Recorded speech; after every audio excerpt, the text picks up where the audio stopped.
Assalamualaikum warahmatullahi wabarakatuh. Selamat malam seluruh sahabat inspiration dimanapun teman-teman berada.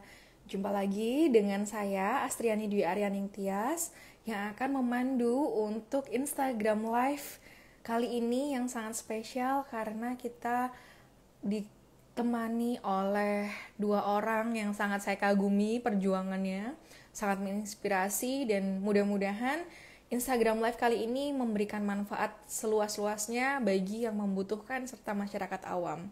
Nah, sebelum kita mulai saya izin untuk menyapa seluruh viewers dari Instagram Live Inspirasian. Halo teman-teman, dari mana aja boleh di-share kotanya, kemudian kabarnya, semoga sehat selalu dan terima kasih sekali sudah berkenan untuk join us untuk hari ini, malam ini. Mungkin yang berbeda zona waktu, juga masih semangat ya untuk bisa kita update diri. Kenapa kok saya bilang update diri? Karena ini juga saya secara pribadi, secara personal pengen tahu dan belajar lagi. Jadi jangan pernah puas untuk suatu kondisi karena kita nggak tahu nih nanti perjuangan kita bagaimana di ketika melalui fase-fase atau tahapan kehidupan.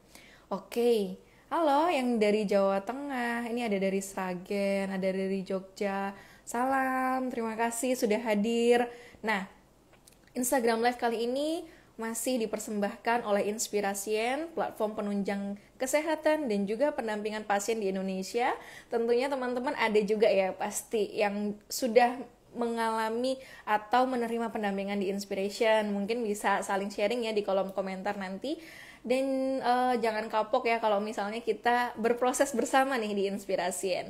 Dan tentunya adalah official partner kita yang sudah sangat berdedikasi ya dari dulu sampai dari Inspiration awal sampai sekarang, yaitu Lifepack, apotek modern kesayangan keluarga di Indonesia yang bisa menyediakan dan menunjang pengobatan penyakit kronis untuk dikirimkan ke seluruh Indonesia ya. Jadi gampang banget untuk memesan obat-obatan penyakit kronis di Lifepack. Tentunya saya juga bisa pesan di Lifepack kita semua ya, pejuang penyakit kronis. Ada dari Sleman, ada dari Gorontalo, dari Priuk. Wow, ini luar biasa sekali ya, dari Pontianak, jadi macam-macam.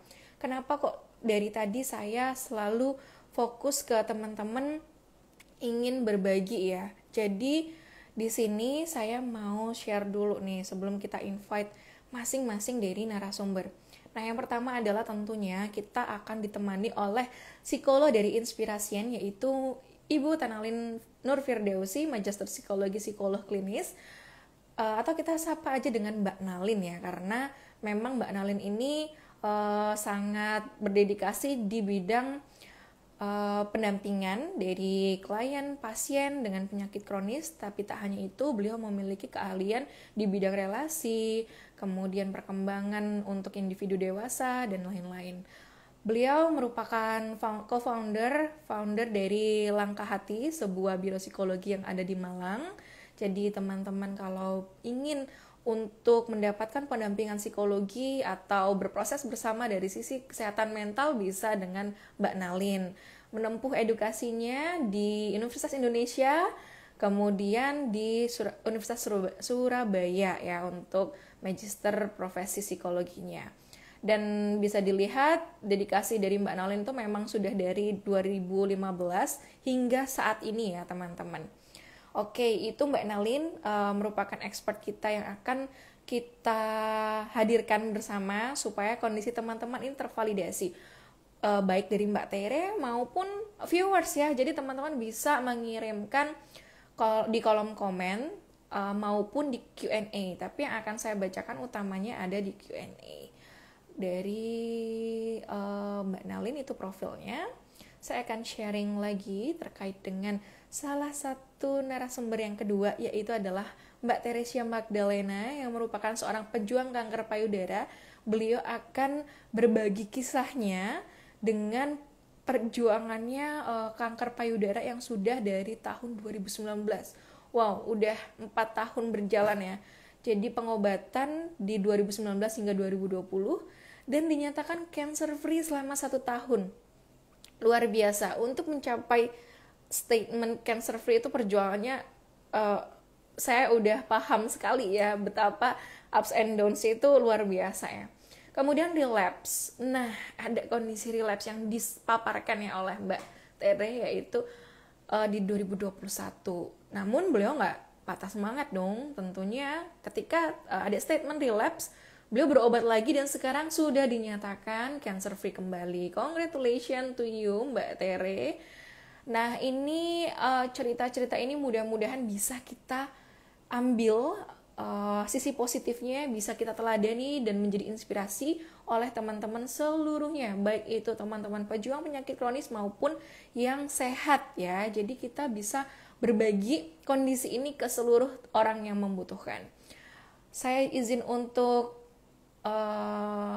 membaca lagi. Ini ada dari Taiwan, sembari kita invite ya Mbak Tere maupun Mbak Nalin untuk join.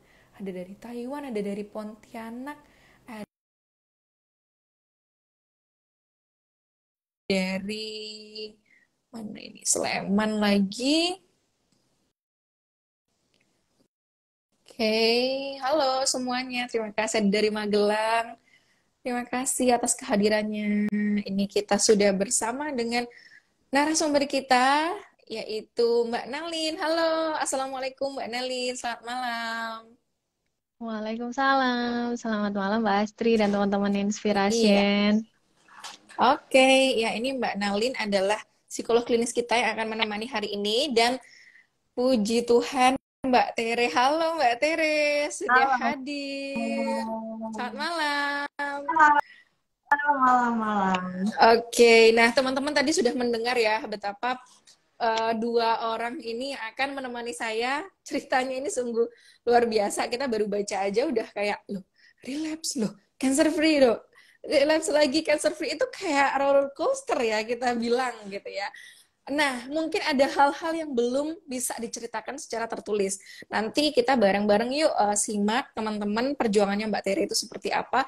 Nah, for the first, ini adalah saya menjelaskan, jadi Instagram live session kali ini adalah talk show interaktif, jadi teman-teman dipersilahkan untuk bertanya jika ada hal yang serupa dengan topik, ada yang relate, itu silakan saja. Dan kalau ingin bertanya, disertakan ya kondisinya seperti apa, supaya Mbak Nalin maupun Mbak Tere itu bisa berbagi ya, sesuai dengan kondisi teman-teman semuanya. Baik, oke, untuk Mbak Tere nih, mungkin boleh nggak Mbak Tere diceritakan awal-awal perjuangannya pastinya ya. Kenapa kok bisa terdiagnosis? Apakah ada gejala klinis yang menyertai?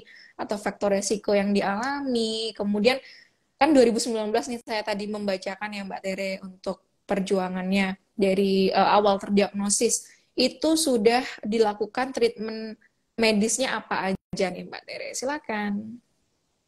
Oke, selamat malam semuanya. Jadi, Selamat aku mau sharing malam. ya. Jadi, awalnya aku terdiagnosa itu di tahun 2019. Sebenarnya gini sih, enggak 2019. Jadi, 1 tahun sebelumnya, aku tuh udah menyadari ada benjolan di payudara kanan aku awalnya. Jadi, Mm-mm. saat aku mandi, itu aku meraba tuh ada benjolan kecil. Cuman tuh benjolannya tuh nggak sakit, terus lunak, bisa bergerak. Terus aku waktu itu berusaha positif, aku udah curiga gitu kan, kayak aduh apaan nih gitu kan, udah takut tuh waktu itu. Cuman aku berusaha untuk harus positif nih, mungkin ini apa gitu. Dan ternyata saat itu aku lagi terlambat haid, jadi aku berpikir karena kita menuju mau haid kan biasanya payudara wanita kan keras kan. Nah, mungkin aku Betul. berpikir saat itu. Tapi ternyata saat itu aku hamil. Nah, jadi aku langsung Hmm. langsung berpikir lagi, oh karena faktor kehamilan. Jadi Ya, ya. hormon aku ya lagi asiku mungkin lagi terbentuk. Jadi begitu. Ya udah tuh aku tenang sampai akhirnya aku melahirkan dan aku menyusui. Nah, benjolan itu tetap aku lihat kan, benjolan itu tidak hilang dan semakin lama itu semakin membesar. Sampai akhirnya di tahun 2019 itu benjolanku membesar dan itu kulit di atas benjolan itu tuh mulai memerah, kayak agak memerah dan mulai Hmm. kulitnya tuh agak berbeda gitu. nggak sakit, aku ngerasa tuh nggak sakit sama sekali di aku gitu. Jadi terus aku ya udah aku ke dokter. Sebelumnya memang aku sempat ke dokter waktu aku habis melahirkan anakku 3 bulan gitu ya. Aku ngecek dan aku didiagnosanya itu tumor, kista payudara. Jadi, nah karena kista payudara aku tenang kan. Oh ya udah nggak apa-apa kata dokter. Kalau nggak mengganggu ya udah. Tapi kalau udah gede coba dibuang. Nah karena waktu itu sudah gede, aku buang. Jadi aku memutuskan untuk operasi. Tapi ternyata saat dioperasi itu aku dapat bonus tambahan yang di awalnya aku dengan santainya aku berpikir oh hanya kista, ternyata itu kanker gitu kan. Dan waktu itu aku berpikir oke dok, dan waktu itu karena aku menyusui, aku kan ada benjolan banyak nih ya karena kita lagi menyusui. Nah awalnya itu kan di sebelah kanan, aku concern tuh di sebelah kanan. Ternyata di kiriku juga ada dua benjolan. Nah cuman waktu itu dokter juga bilang yang kiri kayaknya aman nih Tere, yang kanan doang nih yang agak kurang baik gitu. Tapi ternyata pas hasil dibawa ke lab, dan ternyata itu kanan kiri aku sudah ada kansernya. Jadi ya kansernya itu sudah mengalami penyebaran gitu kan. Nah, ya jadi ya waktu itu aku langsung ya udah shock ya, pasti shock ya. Shock. Rasanya itu ya down, itu udah pasti lah sedih, itu semua pasti sedih, takut, pokoknya gado-gado tuh kayak kalau di film-film tuh bener banget kayak ada petir tuh di belakang kita disamber-samber petir, itu bener banget yang aku rasain gitu. Cuman saat itu kan aku udah menyiapkan mental aku sih, jadi waktu pas aku mau operasi, aku berpikir, aku berdoa sama Tuhan, Tuhan kalau memang ini ternyata tidak baik, ya aku minta kekuatan sih waktu itu, aku minta kekuatan. Terus kalau pas aku tahu aku didiagnosa aku itu kanker, itu tidak baik, aku tuh cuma bilang, Tuhan boleh nggak aku dikasih waktu lagi gitu, maksudnya aku mau boleh punya waktu nggak untuk ngebesarin anak aku, karena waktu itu anak aku usianya masih, yang kecil itu masih usia 1 tahun gitu kan.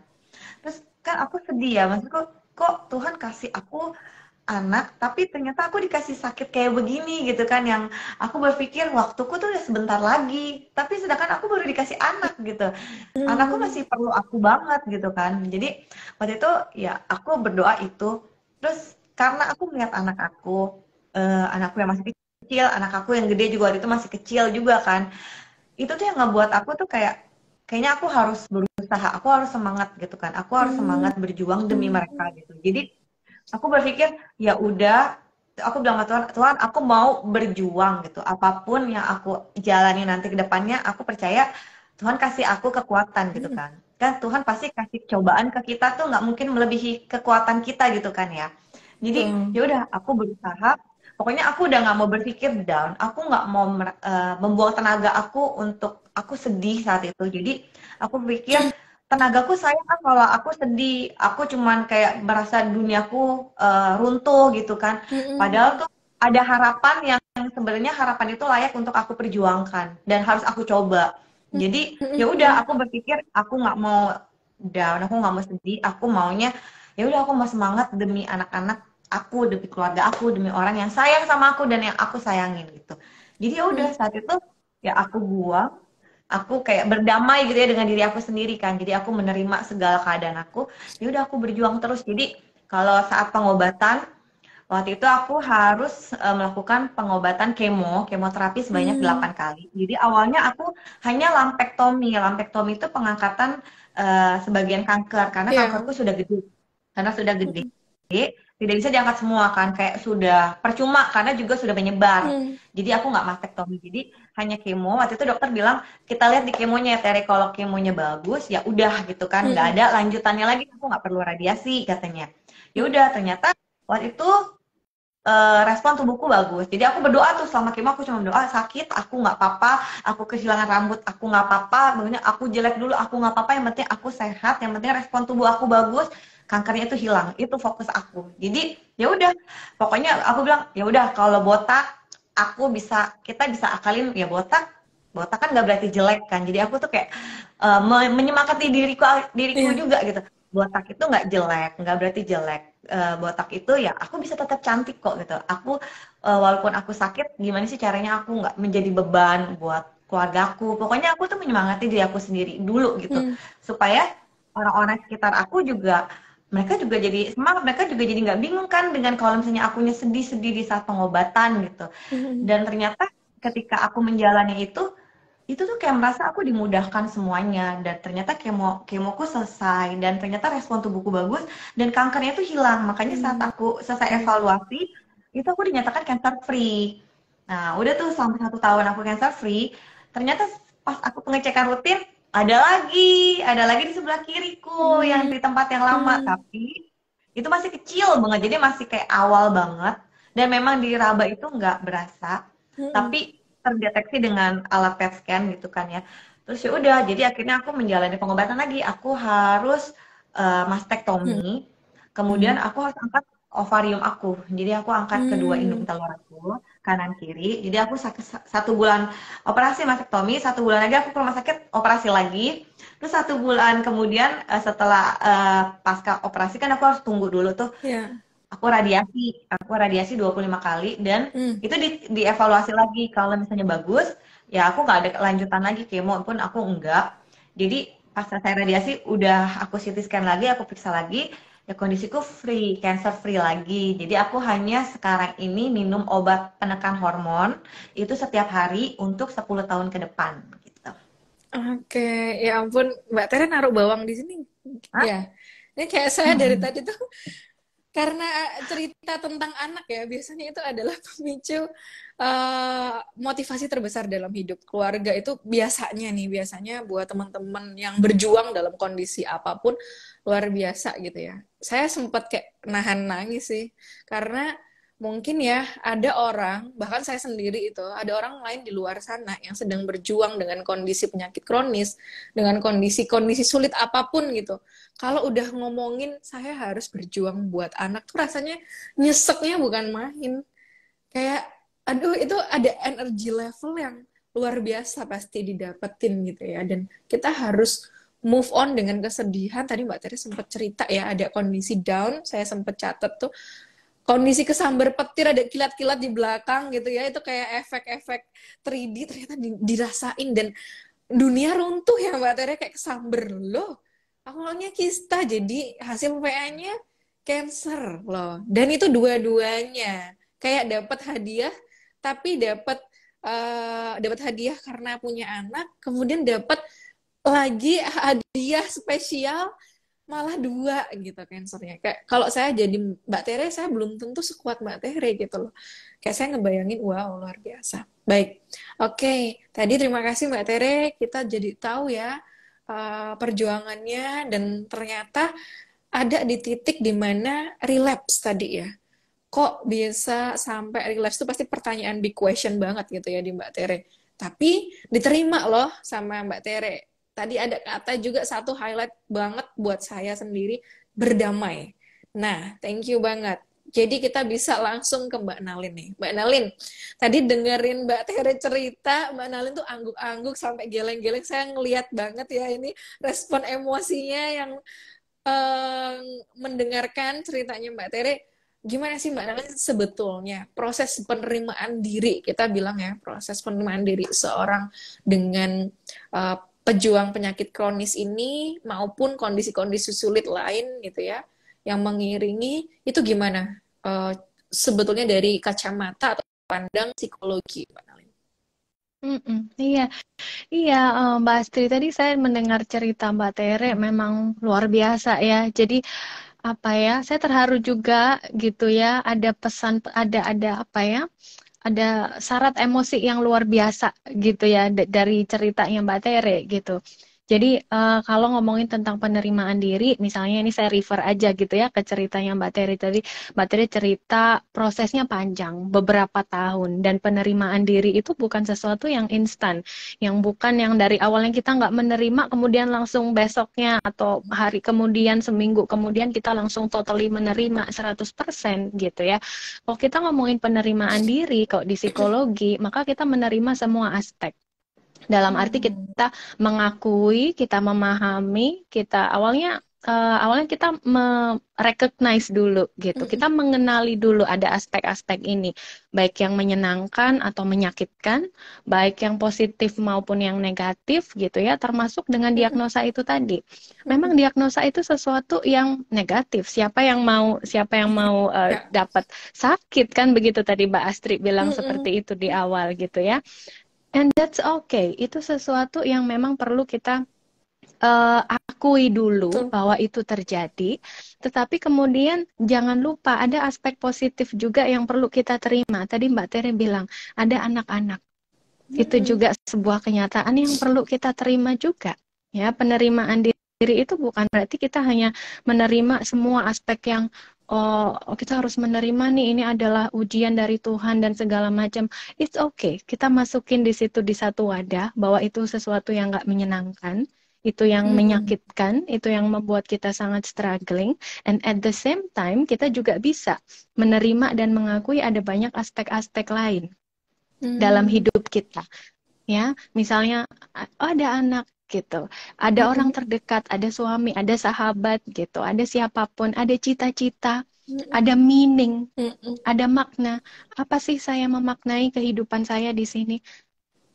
Tuhan berikan saya hidup sampai sekarang, apa maknanya buat saya? Itu makna personal values yang perlu kita terima juga, gitu. Jadi penerimaan diri itu sebuah proses yang seumur hidup kalau menurut saya, gitu. Bahkan bagi orang yang tidak terdiagnosa kanker pun atau tidak ada penyakit kronis pun, penerimaan diri ini juga seringkali ups and downs, gitu ya. Dan itu proses seumur hidup.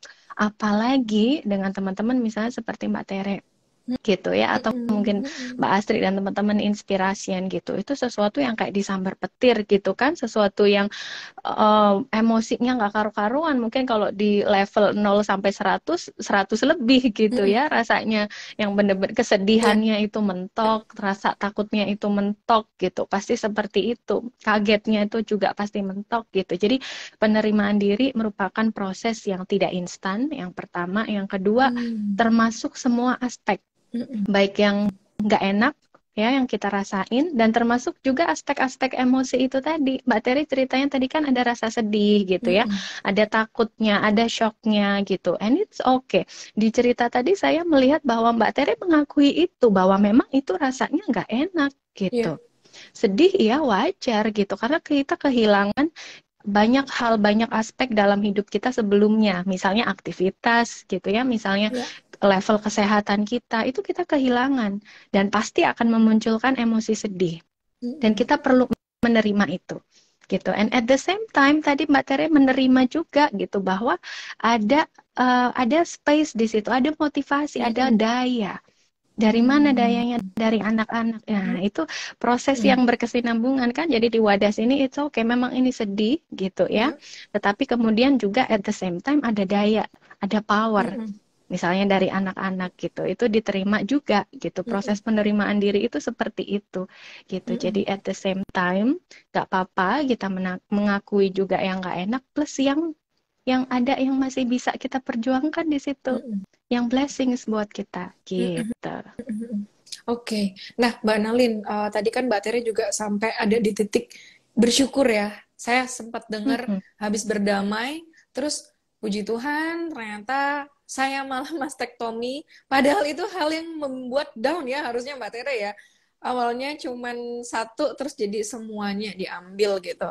Tapi kok Mbak Tere malah menganggap itu hal yang membuat bersyukur. Nah, apakah ini berkaitan Mbak Nalin antara penerimaan diri yang sangat positif terhadap kebersyukuran? Syukur itu kan berarti kita ada aspek menerimanya ya. Menerima itu tadi, blessings yang ada dalam hidup kita itu tadi. Menerima ada banyak hal positif atau ada hal yang yang kita masih ada daya di situ gitu, dan kita terima itu, dan kemudian dia akan berkembang menjadi rasa syukur, gratitude gitu. Jadi kalau saya melihat kalau antara kebersyukuran dan penerimaan diri, mereka memang saling jalan bareng begini. Ya, kita nggak perlu kayaknya aku harus menerima diri dulu baru bersyukur, atau bersyukur dulu baru menerima diri dulu. Nggak ada syarat yang seperti itu. gitu. Jadi it's Hmm. okay gitu. Kadang-kadang ada momen namanya grateful, itu kan sebenarnya berasalnya dari emosi. Ya, Hmm. emosi rasanya grateful gitu, rasa syukur gitu. Kadang kita bersyukur kok gitu. Hmm. Melihat Hmm. anak-anak ya bermain Hmm. ini, oh ya bersyukur. Hmm. Ada emosi di situ. Hmm. Tapi kadangkala ada juga emosi waktu kita kontrol, misalnya ngelihat hasil lab yang mungkin kurang sesuai dengan harapan kita. Ada rasa sedih Hmm. juga, and it's okay. Bukan berarti kita nggak grateful sama hidup kita, kan Hmm. begitu. Ada momen-momen yang Hmm. memunculkan rasa syukur, ada momen-momen yang memang memunculkan emosi sedih, and it's okay. Gitu. Hmm. Justru itu yang perlu kita akui gitu, sehingga kita akan hidup kita akan diwarnai gitu dengan rasa syukur, rasa Hmm. penerimaan, dan ini yang ujung-ujungnya apa sih? Ujung-ujungnya bikin kita resilient.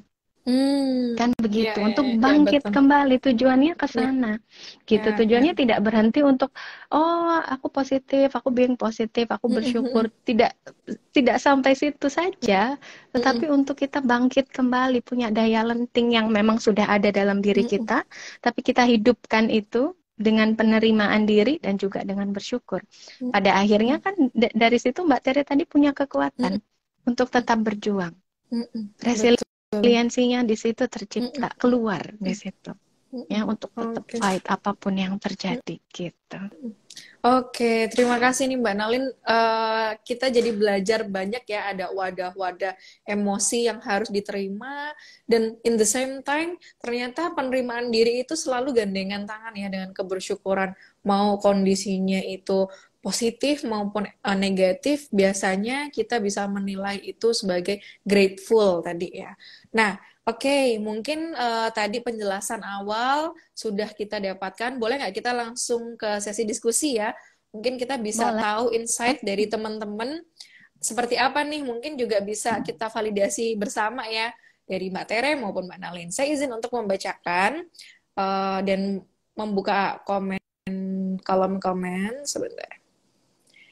Dari account Muslim Quotes World, bagaimana cara menerima keadaan. Setelah 3 tahun, jenis sakitnya saja belum ketemu nih. Sementara sudah ikhtiar cek semua. Berarti diagnosisnya ini belum tegak ya dari Muslim Quotes. Nah, mungkin Mbak Tere dulu, baru nanti divalidasi sama Mbak Nalin ya. Mbak Tere, untuk kondisi ini, mungkin Mbak Tere bisa menceritakan sesuai dengan pengalaman yang pernah dialami untuk sampai ke titik penegakan diagnosis. Apakah pernah mengalami hal serupa, atau penegakan diagnosis itu mungkin kalau dari sisi kanker payudara harus Mbak Tere yang sudah alamin ya, harus melalui tahapan apa saja? Silakan Mbak Tere.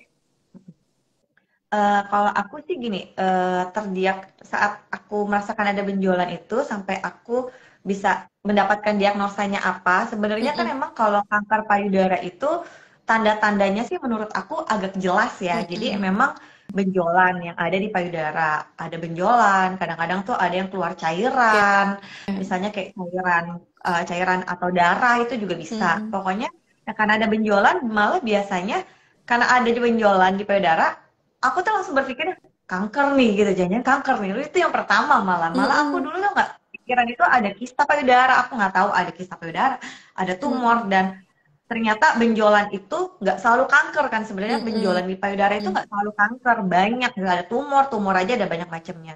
Nah, jadi memang waktu kalau pengalaman aku saat itu terdiagnosa itu aku langsung dapat sih, maksudnya nggak yang sampai aku mencari-cari Mm-mm. dokter kemana, maksudnya aku udah sampai kedua dokter dan sampai ketiga dokter, dan itu memang dinyatakan cancer, apalagi sudah masuk ke saat aku kayak biopsi gitu kan. Jadi waktu Ya. aku mau angkat kita ternyata itu adalah kanker, kan udah masuk lab dan itu emang udah Ya. berarti udah tervalidasi itu emang kanker. Nah, cuman ya untuk penerimaan diri itu ya aku itu maksudku eh aku udah siap sih, maksudnya kalau udah buruk aku berpikir ngapain ya aku buang-buang tenaga gitu. Aku tahu gitu, aku di saat aku kondisi aku sadar, aku tuh kalau aku sedih percuma kan, nggak ada hasil apa-apa buat Ya. aku gitu. Ya, Mendingan betul. itu tenagaku ya aku pakai ya buat aku berjuang. Jadi aku berjuang supaya menuju sehat. Nah gitu sih kalau aku sih gitu. Mm-mm. Jadi mungkin Mm-mm. kalau misalnya emang belum dapat terdiagnosanya apa ya. Tapi menurutku itu memang harus kita kejar terus sih supaya kita Ya. tahu tuh apa sih yang ada di tubuh kita gitu. Jadi jangan Mm-mm. menerka-nerka karena banyak juga gitu kayak teman-teman online aku gitu yang sharing yang mereka kayak ada benjolan atau Mm-mm. ada terasa nyeri dan mereka tuh takut takut untuk Mm. memeriksakan. Padahal menurut aku itu salah sebenarnya kalau bisa tuh harus berani untuk periksa karena Mm-mm. semakin kita tahu awal itu apa, kita akan tahu pengobatannya apa Ya, dan semakin awal terdeteksi kan semakin mudah pengobatannya. bener banget. Oke, Mbak Tere, ini juga kendala yang dialami oleh sebagian teman-teman kita ya. Bahwasannya sudah ada nih gejala klinis sebenarnya. Terus ada seiring berjalannya waktu, hal yang terjadi juga secara bersamaan adalah ketakutan untuk mendapatkan diagnosis justru. Teman-teman itu ini gini Mbak Nalin. Jadi kondisinya kalau misalnya periksa ke dokter medis itu biasanya takutnya nanti penyakitnya mengkhawatirkan ya. Jadi judulnya kanker lah, judulnya misalnya autoimun lah, judulnya nanti misalnya lebih parah lagi dari keduanya, ada tambahan sudah menyebar gitu ya, ada penyebaran. Udah langsung takut duluan untuk memeriksakan kondisi. Jadi bukannya malah apa ya ke medis, malah kemana-mana, entah jadi ke alternatif lah, entah jadi nggak mau berobat sama sekali. Kalau Mbak Tere tadi cerita kan, yang penting kita tahu dulu nih, tahu kejar terus ya, jangan sampai kita stop karena bisa jadi itu malah kekuatan kita di situ ya dari proses itu tahu terus jadinya malah berani nantinya untuk diproses secara medis gitu. Nah dari sisi Mbak Nalin untuk kondisi-kondisi yang seperti yang saya sebutkan tadi, gimana sih caranya Mbak biar bisa ada kekuatan gitu ya untuk menerima kondisi dan siap untuk diproses secara medis gitu. Mm. Iya, saya sepakat dengan tadi Mbak Tere bilang memang diagnosa harus dikejar gitu ya, Mm-mm. karena itu kita moving forward ya, itu sama dengan berarti Mm-mm. kita jalan terus apapun yang terjadi gitu. Dengan kondisi yang tidak pasti dalam arti diagnosa belum ada, berarti kan kita belum tahu. Itu sebuah Betul. ketidakpastian. So it's okay.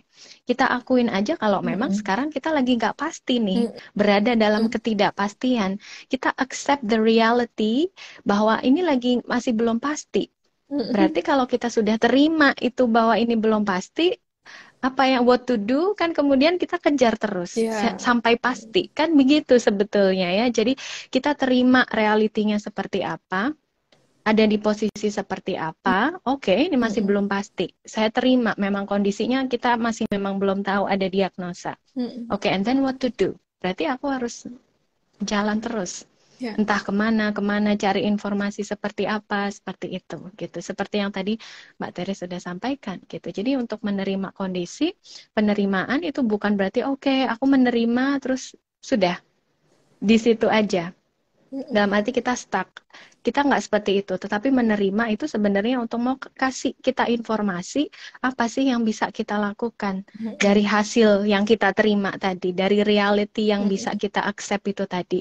Kita mau jalan kemana gitu. Jadi bukan yang terima, oh ya wes lah, ya udahlah kita ada di sini aja, bukan begitu. Tetapi seperti yang Mm-mm. Mbak Tere tadi bilang, kita harus moving forward. Apa yang Betul. bisa kita lakukan di situ? Gitu.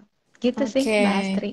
Mm-mm. Ya, moving forward itu adalah kunci ya, dimana kita nggak stuck untuk cuman bisa, aduh kok Tuhan kasih saya begini gitu ya, kok saya why me, jadi kayak selalu nyalahin diri dan kondisi. Jadi itu bukan solusi ya, setiap ada masalah pasti ada solusinya dong. Dan tadi sampai Mbak Tere dan Mbak Nalin sampaikan, yang penting kita itu kejar terus sampai diagnosisnya tegak dan kita berproses di sana gitu. Kalau kita muter-muter di satu titik terus tuh nggak akan ada jalan keluarnya sih jelas gitu. Oke, thank you insight-nya Mbak Tere dan Mbak Nalin. Nah, ini ada pertanyaan untuk dua orang yang luar biasa, yaitu dari Ibu Kesangka Sangka. Spiritualitas itu apakah sangat berpengaruh atau tidak di dalam proses berjuang? Nah, apakah Mbak Tere mengalaminya dan nanti silakan Mbak Nali untuk memvalidasi. Yang pasti menurut aku itu mempengaruhi sih karena Mm-mm. ketika kayak terdiagnosa kanker ini kan kayak aku tuh kayak ngerasa udah kayak di ambang kematian gitu Mm-mm. kan. Nah, sama siapa nih aku bisa apa meminta pertolongan gitu kan? Mm. Karena aku tuh manusia punya batasan. Jadi siapa sih ya pasti kita cuma bisa minta sama Tuhan kan. Untuk melewati ini semua, untuk memberi kekuatan dan itu tuh secara nggak langsung ya pasti ya kita tuh akan lebih merasa dekat, lebih merasa mencari Tuhan sih sebenarnya. Dan kalau aku rasakan tuh aku selalu bersyukur gitu. Mungkin dulu aku tuh kayak bersyukurnya tuh kita kalau bersyukur kita mendapatkan hal yang besar, kita baru Mm-mm. tuh wah bersyukur terima kasih ya Tuhan gitu. Mm-mm. Tapi ketika aku kayak merasa aku selama aku terdiagnosa ini sampai saat ini, hal-hal kecil pun aku tuh kayak bersyukur banget ketika aku Mm. contohnya gitu, aku bangun tidur, aku bisa lihat bangun tidur aku ngeliat anak-anak aku ngeliat suamiku, itu tuh kayak aku tuh ya ampun Tuhan terima kasih ya gitu ya, aku masih dikasih kesempatan hari ini aku bisa bersama mereka. Mm-mm. Aku makan gitu ya, aku makan, terima kasih Tuhan aku bisa makan dengan normal, dengan mulut aku Mm-mm. berjalan dengan kedua kaki tangan aku gitu. Mm-mm. Sedangkan aku tuh kalau aku ke rumah sakit ngeliat teman-teman seperjuangan aku kan ada yang up and down ya, Iya. ada yang tiba-tiba mereka bisa down. Dan itu tuh kayak aku tuh di satu sisi aku sedih ngeliat teman aku, tapi di satu sisi aku jadi makin bersyukur. Ternyata tuh Tuhan tuh kasih aku malah bisa sesehat ini, aku masih bisa Mm-mm. beraktivitas gitu. Jadi kayak hal-hal kecil tuh aku bersyukur dan itu tuh kayak ngena banget di Mm-mm. aku gitu. Terus kayak kalau dulu mungkin ya ampun kalau cuman dikasih apa aja ya udah gitu, aku lupa gitu bersyukur sama Tuhan gitu. Kalau Iya, hal yang besar banget kita baru ingat gitu kan, kayak betul. gitu sih. Iya, iya, iya. Itu definisi count our blessings ya. Every single Ya. day gitu. Nah, mungkin Mbak Nalin bisa memvalidasi kondisinya Mbak Tere ini. Kalau saya rasa, kerasa banget gitu loh, rasa bersyukurnya sih.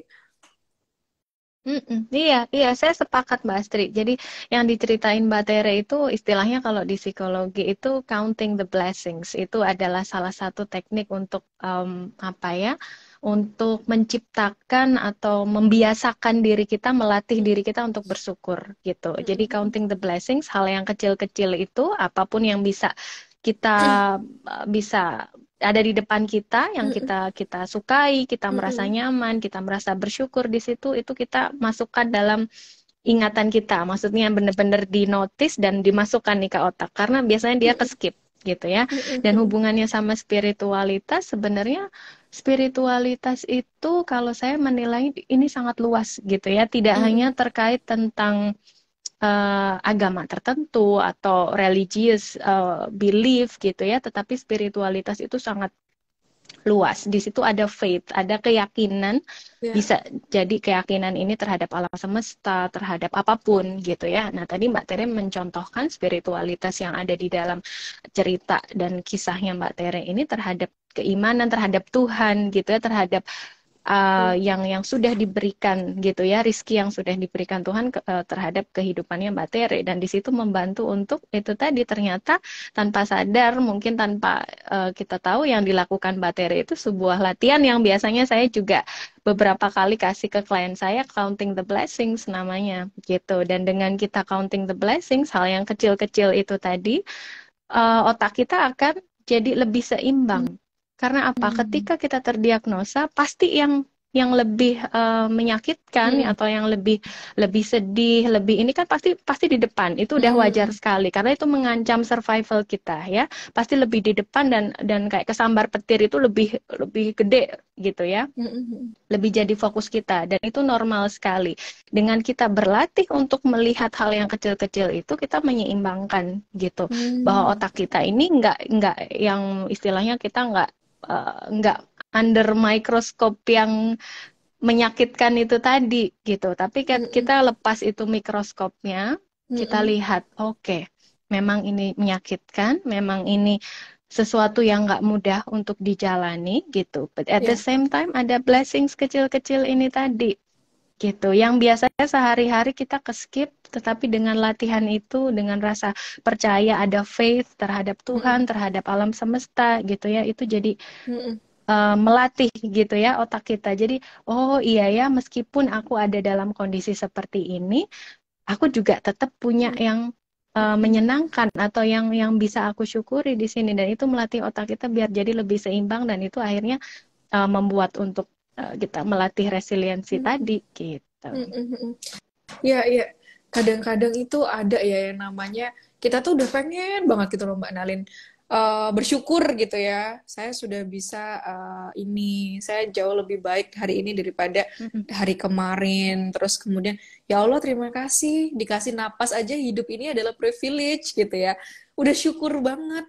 Tapi ternyata masih loh ada rasa kalau tadi Mbak Nalin sampaikan juga at the same time buka hasil lab yang ternyata buruk gitu ya. Dilalah ya bahasa Jawanya, dilalah drop lagi gitu loh. Itu masih hal yang wajar nggak sih, manusiawi nggak sih Mbak Nalin, untuk jadi kita tuh kayak istilahnya kita tuh ya ups and downs itu jelas ya, tapi kayak terombang-ambing sendiri dengan emosi gitu loh. Dan nangisnya itu bisa kayak kekejer banget, ngejer banget, tapi habis itu plong. Terus kayak alhamdulillah, alhamdulillah. Ya Allah, maaf ya, ya Allah, aku tuh kayak apa sih gitu loh. Nggak bersyukur banget jadi orang gitu. Tapi ini hasil labnya kenapa begini ya Allah? Kayak mau nangis tapi mau senyum buat bersyukur. Itu masih manusiawi nggak sih Mbak Nalin sebetulnya? Oke, iya. Jadi memang ini agak sedikit tricky ya ketika kita berada dalam situasi yang sulit. Ya, diagnosa penyakit kanker itu kan sulit gitu ya. Banget. Bahkan yang benar-benar udah tinggi banget gitu ya levelnya. Ketika manusia ada di dalam situasi yang sulit, pasti emosi yang tidak nyaman dia yang akan menyertai. Itu udah pasti gitu.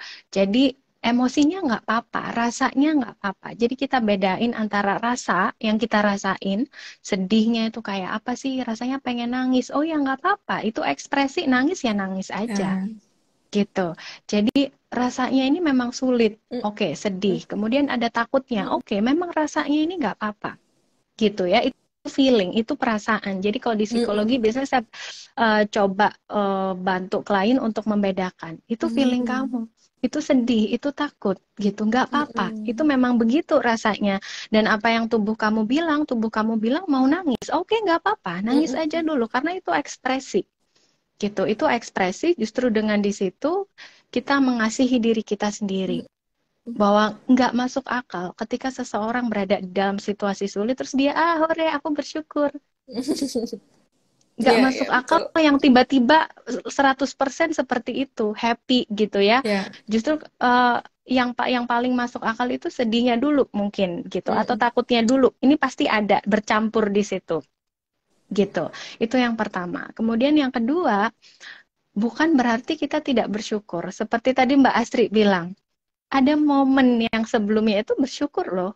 Gitu. Tetap bersyukur loh gitu. Kalau saya sukanya mengistilahkan ini adalah practice the duality gitu. Ada duality gitu, nggak harus satu. Nggak harus satu diversusin sama yang lain. Nggak harus bersyukur versus sedih. Nggak harus bersyukur versus takut. Enggak. Gitu, nggak apa-apa loh. Duality ini nggak apa-apa. Ketika di momen kita baca itu hasil lab kemudian kita nangis, it's okay kalau memang itu reaksi tubuhnya seperti itu. Gitu, it's okay. Tapi kemudian itu feeling, tadi saya bilang ya, sama sensasi tubuh. Kemudian yang aspek kedua ada perilaku, jangan lupa. Ketika kita sedih dan ketika kita mengakui rasa itu, kemudian what to do. Gitu, perilaku ini kan berbeda. Jadi yang menjadi kalau yang menjadi masalah atau yang menjadi bikin kita lebih ngedown, lebih ngedrop adalah ketika kita sedih, kita kesulitan untuk mengelola rasa itu, kesulitan untuk mengelola rasa takut itu, kemudian akhirnya perilakunya jadi diem, mengurung diri di kamar, nggak mau keluar, itu perilaku. Itu perilaku ya, mengurung diri, nggak mau ngomong, nggak mau makan berhari-hari, itu perilaku. Padahal awalnya adanya apa? Emosi itu tadi. Dan itu sangat wajar ketika kita baca, ada momen ya, momennya baca, kemudian muncul emosi sedih, it's okay. Justru harus diekspresikan. Karena kalau dia nggak diakui emosi ini atau dia tidak terekspresikan, justru dia akan kesimpan jauh di belakang alam bawah sadar kita dan suatu saat meledak dengan cara yang mungkin berbeda atau aneh-aneh. Mungkin bisa marah-marah ke suami gitu ya, atau jadi malah rewel makannya dan segala Mm-mm, macam. mm-mm, mm-mm. Padahal kadang cuma butuh nangis Iya, dan dipeluk misalnya. aduh Gitu. itu setuju banget. Hmm. Ya Mbak Tere ya, Mbak Tere boleh nggak nih? Ini saya jadi penasaran nih ya sebelum kita beralih ke pertanyaan selanjutnya. Ini momen yang saya juga mendampingi teman-teman pasien pejuang kanker khususnya payudara. Jadi ada ya fase dimana kalau sudah kemo itu atau efek dari radiasi biasanya kita dicukur ya Mbak rambutnya untuk dibotakin gitu karena rontoknya udah luar biasa gitu ya. Dan Mbak Tere dulu waktu gimana sih caranya biar bisa nerimo gitu ya? Nggak apa-apa, saya dicukur biar sehat gitu atau gimana gitu ceritanya Mbak Tere ketika ini apa namanya ada di momen itu gitu biar jadi penyemangat nih buat teman-teman karena saya ketika ngedampingin gitu ya mungkin pemilihan kata saya bisa menyemangatin tapi saya nggak berdiri di sepatunya mereka gitu kan saya belum dicukur nih rambutnya saya nggak tahu nih apa ya istilahnya gimana sih rasanya gitu loh mungkin Mbak Tere bisa jelasin nggak? Jadi aku waktu itu gini, saat aku mau menjalani Iya. kemo, aku menghadapi kemo. Waktu itu aku tuh mencari tahu karena yang aku tahu pertama adalah aku kemo. Mm-mm. Waktu dokter bilang, Tere nanti kamu kemo ya. Aku langsung bilang sama dok, berarti nanti aku botak dong. Aku bilang gitu kan. Ya, Dokterku bilang, karena ya aku tahu kemo itu pasti botak gitu kan. Dokter tuh betul bilang, ya. ya udah botak nggak apa-apa, kamu cukur dulu aja sebelum rambutnya rontok katanya gitu. Terus Mm-mm. aku bilang ya udah deh. Terus jadi saat aku pulang, aku tuh mencari tahu tentang kemo, efeknya tuh apa Mm-mm. aja. Karena yang aku tahu tuh Mm-mm. emang pasti botak gitu. Dan waktu Mm-mm. itu aku tuh dari dulu rambut tuh selalu panjang. Sampai aku punya anak, Mm-mm. aku tuh jarang berambut pendek waktu itu. Mm-mm. Dan aku tuh nggak pede waktu itu, aku tuh kayak aku nggak mau rambut pendek, kayaknya aku nggak cocok, aku nggak merasa cantik kalau aku pendek, aku merasa diriku Ya, lebih cantik kalau aku rambutnya panjang. ya. Tapi saat itu aku dihadapkan aku harus kehilangan rambut aku gitu, aku botak yang nggak pernah terpikirkan di dalam hidup aku. Terus tapi aku langsung menguatkan diri aku begini, nggak apa-apa, karena aku sudah memilih aku mau berjuang, aku Mm-mm. menyemangati diriku, karena aku udah memilih berjuang. Kalau cuman efek botak doang, aku akan hadapin gitu. Mm-mm. Jadi botak ya udah aku hadapin. Yang penting aku mau sehat. Botak itu seperti yang aku bilang, botak itu nggak membuat aku berarti jadi jelek. Ya. Aku tetap bisa cantik dengan banyak cara. Jadi saat itu Mm-mm. aku udah beli wig. Jadi sebelum aku kemo, aku beli wig. Mm-mm. Aku udah mulai mencari-cari tentang topi, bandana-bandana gitu. Ya, Jadi aku bandana. udah pakai. Dan waktu itu kan aku punya anak kecil ya. Anakku waktu itu yang paling gede itu saat itu lagi TK mau kelas Mm. 1 SD. Dan itu kan Mm-mm. mulai mengerti tuh. Ya. Jadi aku berpikir gimana ya nanti aku menjelaskan ke dia kalau mamanya ini akan botak nih gitu, ibunya Mm. akan botak. Jadi aku bilang, nanti mami tuh berobat, nanti akan rambutnya rontok, nanti rontoknya banyak banget, malah jadi jelek. Mami botakin aja boleh nggak ya? Gitu aku bilang. Mami Mm. botakin ya. Aku bilang, jangan nanti jadi jelek dong kalau botak. Enggak, botak bisa tetap cantik kok. Aku bilang gitu. Jadi aku pakai wig Ya. aku. Nih kita jadi pakai wig jadi cantik gak? Oh iya cantik. Dia bilang gitu. Bagus nggak? Bagus. Aku pakai Ya, ya. topi. Waktu itu kan bagus kan? Bagus gitu. Jadi aku menyiapkan mental anak aku Mm. juga gitu kan supaya dia nggak kaget. Dan Ya, ya. waktu itu dokter tuh bilang udah botakin dulu sebelum kemo. Tapi waktu itu aku memilih gini, banyak orang takut akan botak. Aku tuh pengen Mm-mm. merasakan rasanya seperti apa sih saat aku melihat rambutku rontok. Karena teman ada yang bilang jangan sampai dia ngeliat rambutnya rontok, ntar kita malah jadi sedih, ntar kita malah jadi nangis gitu. Mm. Malah itu aku pengen tahu rasanya seperti apa sih gitu. Ya udah, aku Ya. bilang sama suamiku, aku mau sampai nih rambut hancur banget baru aku mau botakin. Jadi ya aku merasakan rambutku Mm. rontok sehelai, Ya, sampai akhirnya aku begini doang tuh bisa segenggam gitu. Aku begini, benar. Mm-mm. oh ini toh rasanya botak. Terus aku sampai yang begini tuh semua udah pitak di mana-mana. Oh Mm-mm. begini toh rasanya. Terus sampai aku bilang ya udah, aku mau membotak. Aku bilang aku mau cukur. Dan cukur aku nggak sendiri, aku cukur ke barbershop. Jadi aku minta teman aku Mm-mm. temenin, temen dong mau ngapain, mau botakin rambut nih gitu. Aku datang ke barbershop, sampai barbershopnya juga bingung, cewek gitu kan yang Ya. datangnya cewek terus minta dibotakin gitu. Ya aku mau botakin gitu, ya botakin sampai habis ya. Ya udah jadi sebenarnya karena aku sudah menerima itu, ya aku kayak ngerasa ya udah gitu, aku pede aja. Toh ya Mm-mm. udah aku pikir rambut bisa tumbuh lagi kan. Rambut Betul. bisa tumbuh, yang penting aku sehat dulu, itu aja sih. Jadi Iya. waktu itu emang aku fokus ke situ. Iya, nah itu ya buat teman-teman jadi sudah ada penjelasan real story gimana sih perasaannya. Dipegang aja kadang-kadang langsung brawl gitu ya Mbak ya, segenggam. Saya ngelihat sendiri tuh teman saya yang lagi berjuang. Kalau saya belum sampai ke tahap situ sih, jadi makanya nggak bisa bercerita secara real gitu. Dan itu prosesnya nggak mudah, tapi ternyata Mbak Tere bisa cerita, oh kesehatan mental anak-anak juga perlu diperhatikan ya. Jadi ngajarin nih, malah kasih mereka untuk memilih ya, ada opsi bantu untuk kasih pendapat juga. Itu bagus banget, dukungan sosial yang sangat tinggi dari keluarga.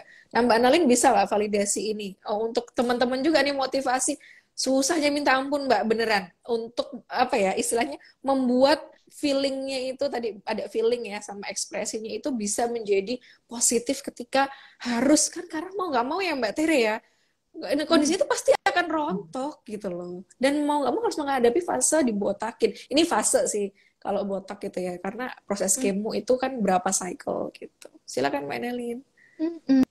Iya, menarik. Saya boleh garis bawain apa yang Mbak Tere bilang nggak? Tadi ada kalimat botak bukan berarti nggak cantik. Itu garis bawahnya. Botak bukan berarti nggak cantik. Ya, setuju. Di psikologi ya, dengan hal seperti itu, berarti Mbak Tere punya satu keyakinan atau belief system yang sehat di situ. Mm-mm. Karena apa? Kita tidak, Mbak Tere tidak memutlakkan yang namanya aku ini cantik sama dengan aku punya rambut bagus. Mm-mm. Karena kalau misalnya aku botak pun, aku masih tetap bisa cantik.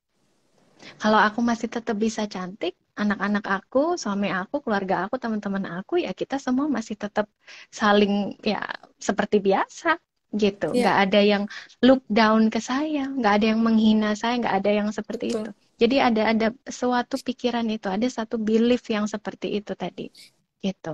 Dan itu jika misalnya teman-teman mau mempraktekkan itu bisa kayak Hmm. gitu. Jadi kita berlatih untuk menandai gitu ya Hmm. atau aware kalau misalnya di pikiran kita ada sesuatu yang mutlak. Ini Hmm. seringkali kita nggak aware, ya wajar Mm-mm. kita manusia nggak aware. Misalnya begini, aduh aku nanti botak, aku nanti jelek. Mm-mm. Itu kadang-kadang kita nggak aware, ada muncul pikiran seperti itu, kita nggak nyadar.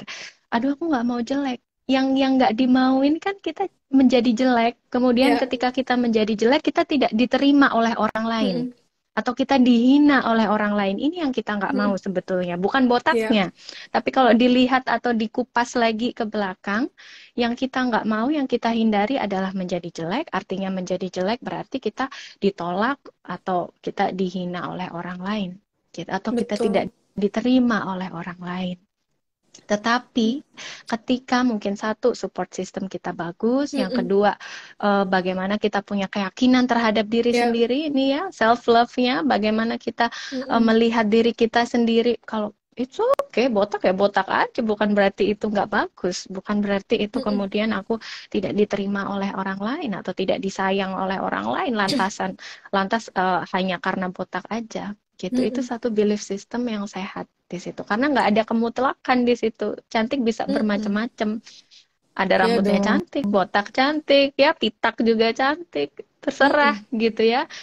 Itu kan suatu belief buat buat kita sendiri. Aku Mm-mm. merasa aku cantik gitu, Iya. dan aku merasa aku diterima gitu, dan aku merasa aku masih ada bisa saling apa ya, share rasa cinta ini meskipun aku botak, nggak ada hubungannya di situ gitu. Tapi Benar. kalau itu kemudian misalnya teman-teman yang mau jalani kemo dan segala macam takut di situ atau kemudian khawatir Mm-mm. di situ, berarti Ya.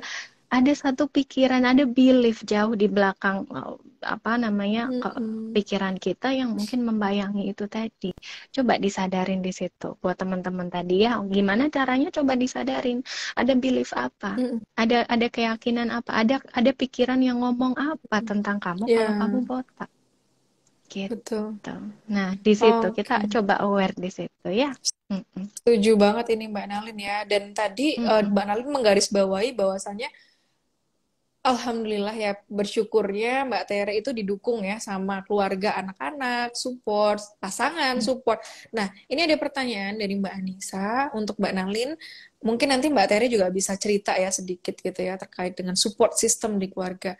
Gimana sih bisa nerima penyakit, penyakit kronis khususnya di tengah keluarga yang nggak suportif? Ini ada pertanyaan yang masuk juga tadi saya baca, yaitu saya juga mengalami kebotakan dan ditinggal oleh pasangan saya karena itu gitu loh. Itu kan berarti tidak support ya dari sisi keluarganya. Dan ini dihadapin juga oleh teman-teman yang saya dampingin. Menurutnya Mbak Analin, gimana sih caranya Mbak Analin supaya kita itu didukung gitu ya? Atau apakah oke gitu loh kalau nggak ada dukungan sosial tapi kita go ahead with that gitu dengan kondisi kita untuk tetap ya udah jalanin aja berobat kenapa gitu ya? Silakan Mbak Analin. Mm-mm. Oke, iya. Jadi memang kalau kita ngomongin tentang dukungan sosial, kita nggak bisa memungkiri bahwa manusia itu kuat ketika ada tempat bersandar. Ya, bersandar ini bisa jadi suami, anak, sahabat, siapapun. Ya, manusia akan kuat ketika dia punya tempat bersandar.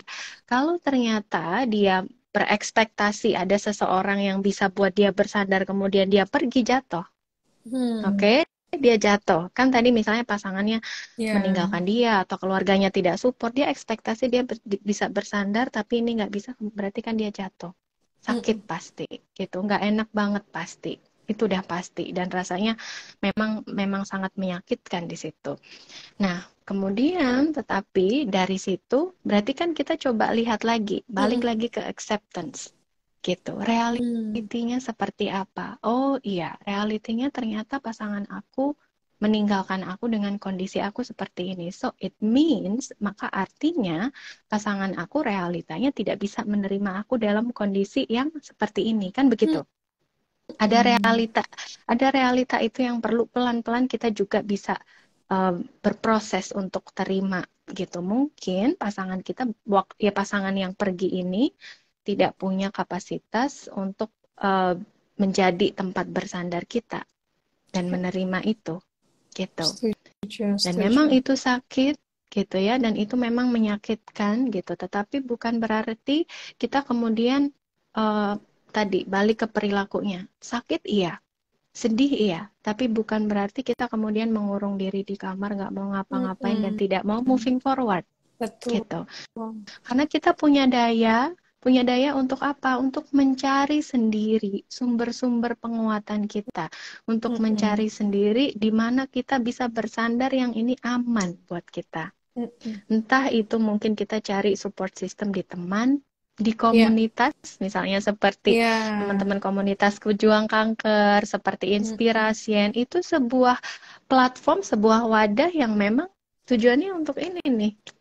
Kan begitu. Misalnya teman-teman bisa pergi konseling, bisa cerita sama sahabat-sahabatnya gitu. It's okay. Kita juga perlu accept the reality, lagi-lagi acceptance gitu ya.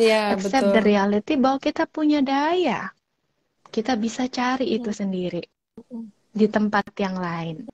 Ya, seringkali mungkin yang jadi hambatan adalah ketika mungkin kita berhadapan dengan pasangan atau keluarga yang gak support gitu ya, lalu kita punya belief bahwa oh iya aku mutlak ya, aku gak disayang. Ada kemutlakan di situ lagi ya, ada kemutlakan, oh iya ya berarti aku ini unlovable ya, aku ini gak diterima ya gitu. Tapi bukan berarti seperti itu, memang rasanya sangat menyakitkan, tetapi bukan berarti seperti itu. Ketika teman-teman mungkin berdaya pelan-pelan gitu ya, pergi ke tempat lain, pergi ke Inspiration, pergi ke tempat komunitas kanker payudara dan segala macam. Ini orang-orang yang bisa jadi wadah buat kamu, bukan kamunya yang unlovable atau bukan kamunya yang nggak diterima, bukan kamunya yang there's something wrong with you, terus kamu nggak disupport, tetapi memang pada saat itu sandarannya aja yang nggak kuat, gitu, atau sandarannya aja yang nggak pas buat kamu, gitu. Jadi kamu punya daya untuk cari ke tempat lain seperti itu, gitu sih. Kalau menurut saya, Mbak Astri. Aduh, setuju banget sih ini. Jadi jangan merendahkan diri kita ya, kuncinya itu gitu loh. Nanti kita udah berharap ekspektasi ini kita harus ada orang yang bener-bener kuat nerima kondisi kita gitu. Jangan pernah berharap lebih ke manusia gitu ya. Karena kita itu harusnya kuat berdasarkan diri kita tadi ya Mbak Nalin sampaikan ada daya itu. Nah kalau Mbak Tere sendiri pernah nggak ngalamin atau mengamini gitu ya, menyetujui pernyataan dari Mbak Nalin dengan kondisi tersebut?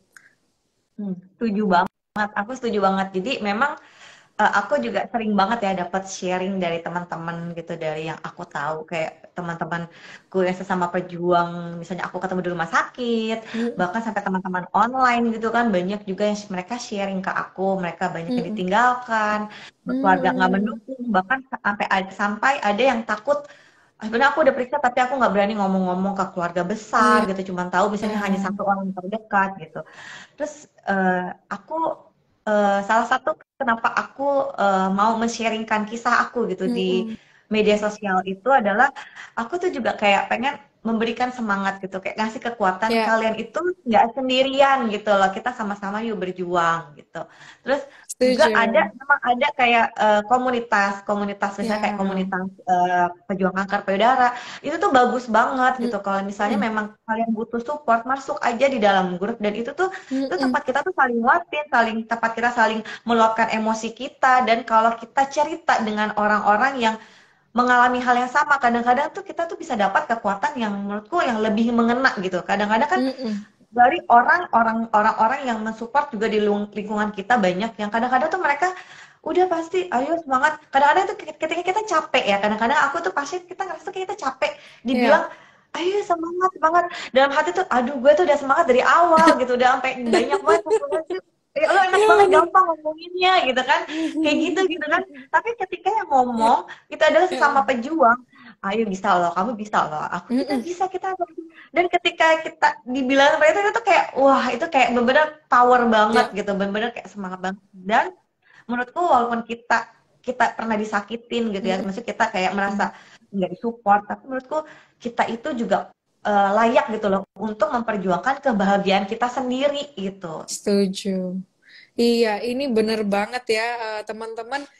Yang kita perjuangkan itu kan diri kita gitu ya, bukan masalah orang lain, bener-bener masalah kita sendiri. Jadi jangan jangan merasa diri kita tuh nggak layak gitu ya.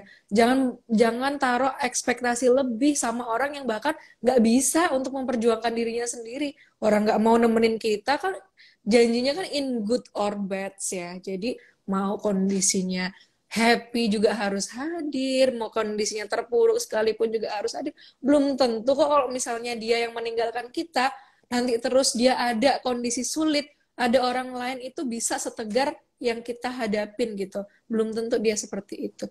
Jadi self love itu penting, penerimaan diri itu sangat penting.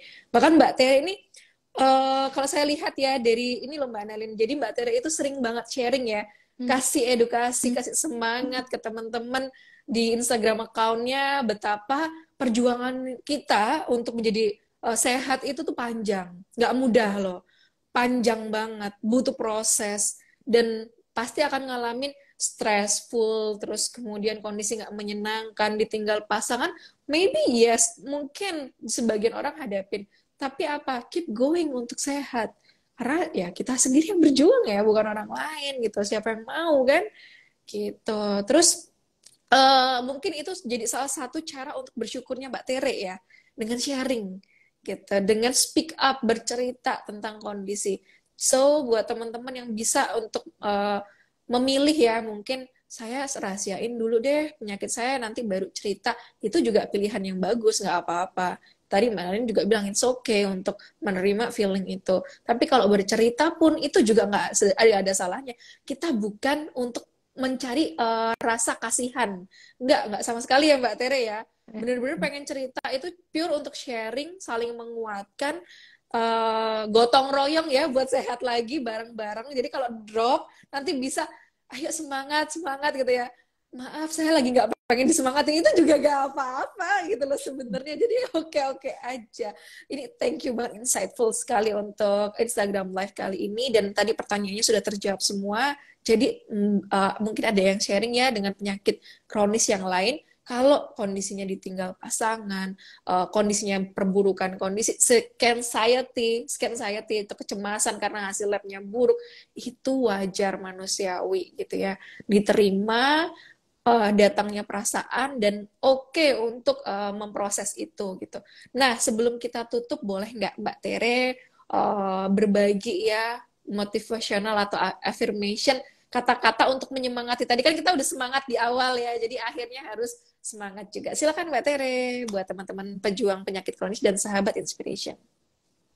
Buat teman-teman yang mungkin sekarang baru terdiagnosa penyakit kronis atau misalnya menghadapi masalah apapun gitu yang menurutku uh, ini aja berusaha untuk bangkit gitu bang. Mungkin kalau sedih, lagi emosinya sedih, kayak takut nggak apa-apa. Kasih waktu untuk meluapkan itu semua, tapi jangan berlarut-larut karena sayang tenaganya. Mendingan tenaganya kita pakai untuk kita berjuang, kita melangkah maju sedikit sedikit sedikit aja. Nggak usah berpikir, aduh ntar ke depannya begini begini, nggak usah. Yang ada di depan dulu aja, kita hadapin satu satu satu. Dan percaya deh, ketika kita sudah menerima, kita sudah berdamai dengan keadaan kita, perjalanan itu tuh ternyata bisa mulus dan ternyata kita bisa menyelesaikan perjalanan itu tanpa kita sadari, oh ternyata udah selesai ya gitu. Oh ternyata pengobatan udah kelar ya. Ternyata aku kok bisa sekuat itu ya. Nah, itu sih. Jadi menurutku misalnya aku bisa sampai di titik ini dengan aku bersemangat, aku bisa selalu berusaha maju ke depan. Maksud aku nggak mau berpikir hal-hal yang membuatku sedih, hal-hal yang membuat aku jatuh down, hal-hal yang negatif aku tinggalkan gitu. Pokoknya aku menyemangati diriku sendiri, aku terus berjuang melangkah satu demi satu. Aku bisa, berarti kalian juga pasti bisa. Oke, terima kasih Mbak Tere. Silakan Mbak Nalin untuk melengkapi.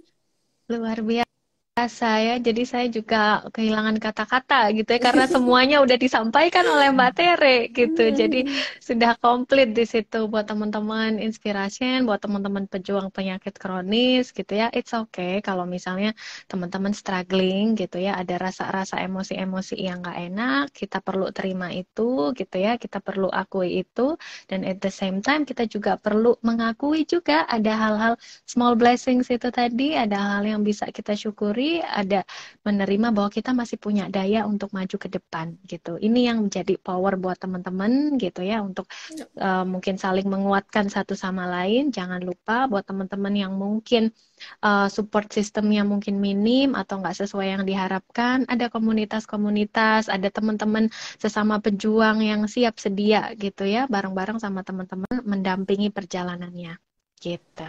Oke, terima kasih Mbak Tere dan Mbak Nalin atas insightful session Terima kita kali kasih. ini. Ya, mudah-mudahan ini menjadi manfaat ya buat siapapun yang mendengarkan, siapapun yang menyimak dan sedang berjuang untuk mencapai goalnya masing-masing.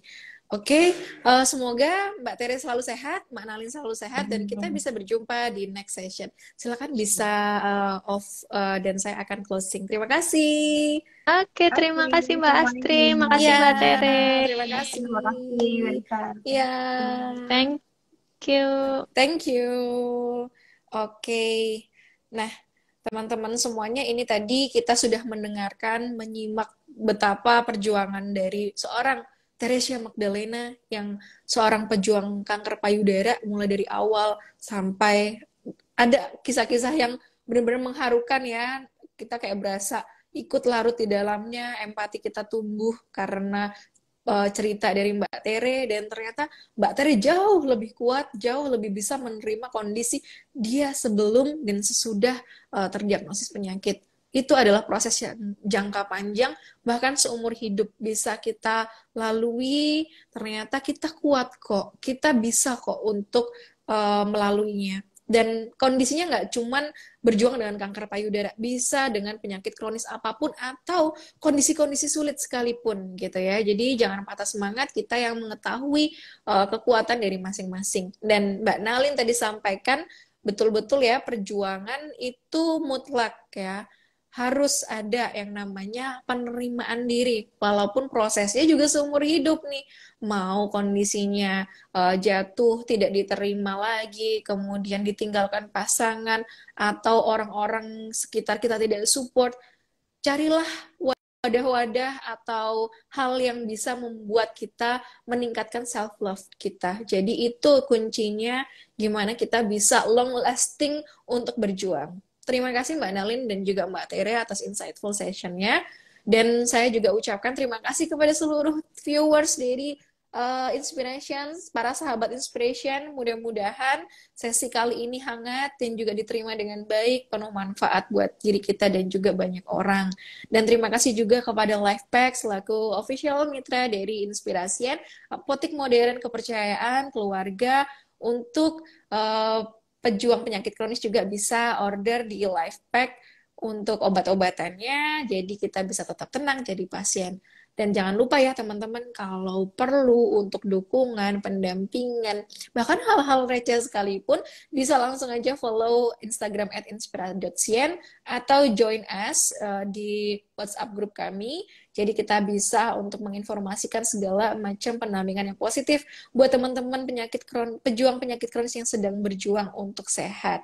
Oke, sekian dari saya izin untuk undur diri. Saya Astriani Dwi Aryaning Tias, mengucapkan semoga teman-teman bisa sehat, teman-teman bisa menerima kondisinya, dan tetap semangat untuk berobat. Wassalamualaikum warahmatullahi wabarakatuh. Selamat malam. Selamat beristirahat.